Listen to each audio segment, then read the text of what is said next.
Кардашей, ипи, карабадай. Рис бар, апельсинларды ошағыз, ем. Хлеб, молоко, чай – все, что нужно на 2 дня Мадине Хуснатуллиной. Она проживает одна. 87 лет каждый раз выходить за продуктами тяжело, говорит пенсионерка. А сейчас еще и рискованно. Вот и обратилась в горячую линию к волонтерам. Я заказала продукцию волонтерам.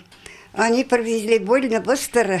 Спасибо им. Волонтеры и сами соблюдают все меры предосторожности в медицинских масках и перчатках. А до этого медосмотр. Нас проверили, измерили температуру, предоставили мы флюорографию, то есть какие-то данные от своих медосмотров. Все проверили, да. Помочь в такой ситуации пожилым взялись студенты города. Так пенсионеры смогут получить продукты, лекарства, услуги, не посещая места большого скопления людей. В каждый пакет мы вкладываем памятку с рекомендациями, что нужно делать, чтобы предостеречь себя от заражения.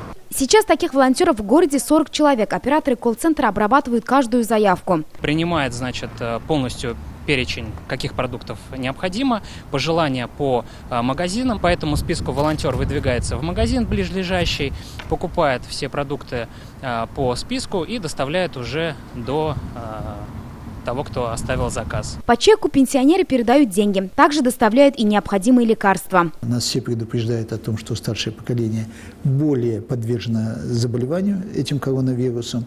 Я думаю, мы сможем сделать их время самоизоляции более комфортным и безопасным. Сейчас проект работает лишь в Альметьевске, но уже с 25 марта планируют создать такие штабы и в других городах Юго-Востока. Филюза Хамидуллина, Эрик Хабибуллин, ТНВ, Альметьевск.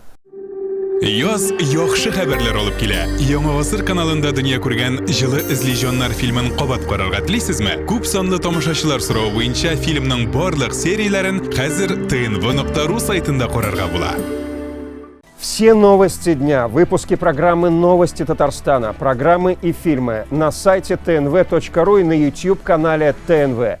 Подписывайтесь.